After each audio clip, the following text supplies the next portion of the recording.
안녕하세요.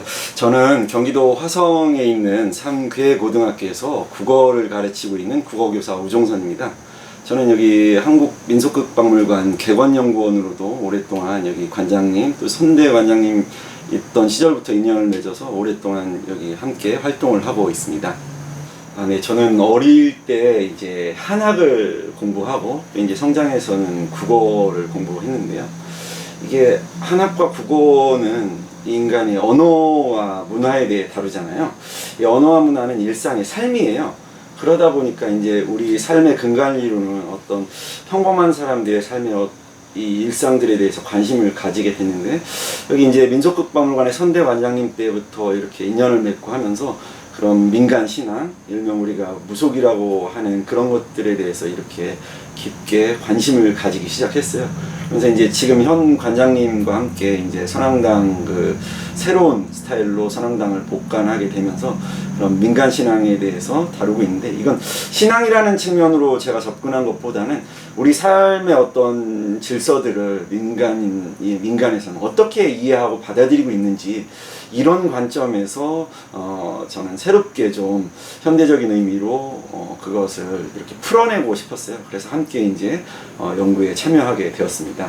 민속극박물관에서 현 관장님과 이제 객원연구원으로 활동하면서 이제 선앙당을 복관하면서 이제 현대적인 어떤 것들을 좀 이렇게, 그리고 미래의 어떤 모습들을 담고자 하셔가지고 이제 참여했었는데, 그 제 5집에서는 이 선앙당 제 5집에서는 이 무당과 법사들이 이렇게 쓰고 있는 무신도예요. 우리가 이제 뭐 여러 가지 용어로 부르는데, 이제 가장 무속에서 쓰는 신성에 대한 그림이라는 뜻으로 가장 글자적인 해석으로 무신도인데요.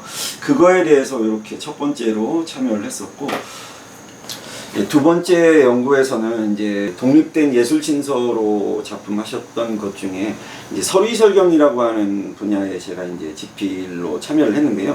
이 분야는 이제 명칭이나 요 밑에 보이는 그 그림의 어떤 한지로 된 공예들인데, 되게 일반인들에게는 아주 낯선 분야예요. 이제 충청도 지역에서 널리 이제 그 안진굿을 하는 법사들이 사용하는 무속의 어떤 특별한 신문들인데요.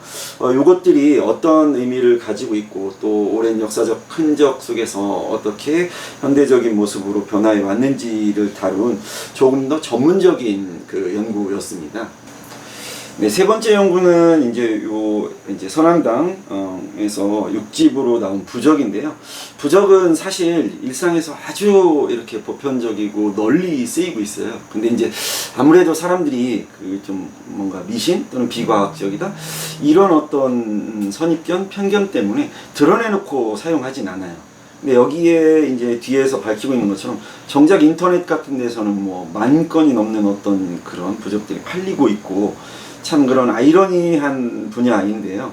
그래서 여기서는 그런 것들이 역사적으로 우리 오랜 역사적인 시간 속에서 어떻게 이렇게 진행되어서 현대의 모습으로 진행되어 왔는지 하는 축에서 그 역사적인 흔적을 찾는 그런 분야로 제가 이제 집필로 참여했고, 이제 또 뒷부분에서는 실제 부적들 이렇게 도상 해석도 했고, 또 여기 학예연구 실장님께서는 그것이 이제 현대적으로 또 어떤 모습들로 지금 살아있고, 또 미래에는 어떤 모습으로 갈 것인지, 이렇게 이제 어떤 긴 안목에서 과거부터 현재 미래까지를 다루고 있는 이런 분야의 연구진으로 제가 참여를 했습니다. 이제 앞으로 이렇게 객원연구원으로서 연구하고자 하는 분야는, 이제 제가 아까 말씀드렸던 것처럼 이제 저는 한학이 제 어떤 학문의 출발선이었는데요. 이 한학은 글자에 대한 학문이 아니고 우리가 살아가는 삶을 어떤 방식으로 이해했었는지, 삶에 대한 이해, 철학적인 또 윤리적인 측면의 이해예요. 네, 그래서 이제 앞으로 더 연구하고 싶은 분야는 이렇게 뭐 딱딱하고 배우기 어려운 그런 한자, 한문 이런 뜻이 아니고, 그 조상들이 그 세계를 어떻게 이해했었는지, 그런 것들이 오늘날에는 또 어떤 의미로 우리의 삶 속에서 재해석될 수 있는지, 그런 어떤 세상을 이해하는 삶의 방식, 또 어떤 세상을 이해하는 프레임, 이런 방식에서 새롭게 다시 연구해서 그런 것들을 글로 이렇게 해석하고 남겨보고 싶은 것이 이제 앞으로의 연구 방향입니다.